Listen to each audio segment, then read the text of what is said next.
আসসালামু আলাইকুম রহমতুল্লাহ বারাকাতু। বাবা দোতলা আমাদের শৌখিন মুরগির নতুন সেটআপের মধ্যে একটা বালতি নিয়ে চলে আসছে। এই বালতিটার মধ্যে আছে মূলত মুরগির খাবারের পানি পাত্র।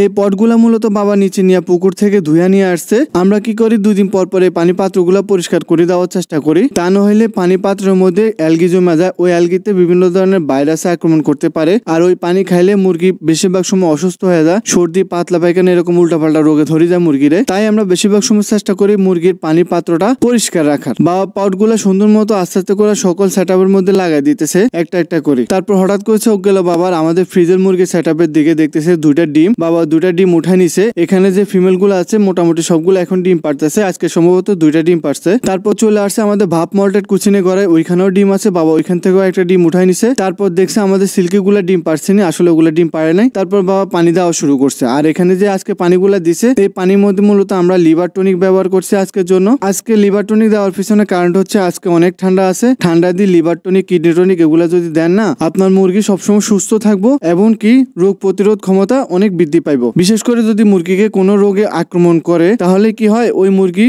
অনেক দিন যাবত ওই রোগের সাথে ফাইট করতে পারে যদি আপনি রেগুলার এই কিডনি টনিক বা লিভার টনিক ব্যবহার করতে পারে। তারপর বাবা উপরে যে সেটআপটা আছে ওটা খুলে আমাদের হোয়াইট পরিগুলা দেখতেছে। আপনারা কি দেখতেছেন, এখানে কিন্তু একটা পরি মিসিং আছে, মানে আমার একটা ফিমেল এখানে মিসিং আছে। মূলত ওই ফিমেলটা অনেক অসুস্থ।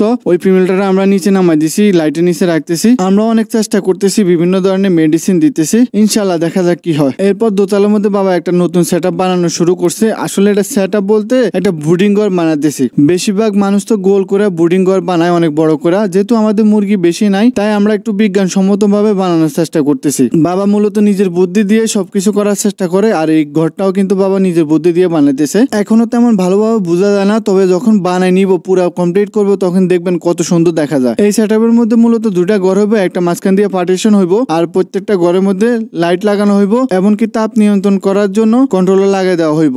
যদিও এই পর্যন্ত করতে করতে বাবা 2 থেকে 3 দিন লাগছে, আরো সম্ভবত কমপ্লিট হইতে 2 থেকে 3 দিন লাগতে পারে। পুরোপুরি কমপ্লিট যখন হইব তখন আমি আপনাদেরকে দেখানোর চেষ্টা করব। তারপর বাবা চলে আসছে আমার কাকা ছাদের উপরে, আসে দেখতেছে একটা মুরগি বাচ্চা নিয়ে ঘুরতেছে। আপনারা কি বলতে পারবেন এই মুরগিটা কোন মুরগি? কিছুদিন আগে আমি আপনাদেরকে একটা ভিডিওতে দেখাইছিলাম আমাদের সিঁড়ির নিচে একটা মুরগি অনেকগুলা ডিম পারছে। তখন তো বলছিলাম না আমার কাকির মুরগিটা, কাকি নিয়ে আসছে, আর এতগুলা বাচ্চা ওই ডিম থেকে পড়ছে। মাশাআল্লাহ, বাচ্চাগুলা দেখতে অনেক সুন্দর, অনেক কিউট। আর বাবা বলতেছে যে আমাদের মুরগিগুলা কেন জানি উমে আসতেছে না। আপনারা তো জানেন আমাদের দেশি মুরগিগুলা উমে আসতেছে না। যদি আসতো তাহলে এমন সুন্দরভাবে মুরগির বাচ্চা নিয়ে ঘুরতে আমাদের মুরগিগুলা। আশা করি ভিডিওটা ভালো লাগছে। যদি ভালো লাগে লাইক, কমেন্ট, শেয়ার করতে বলবেন না। আল্লাহ হাফেজ।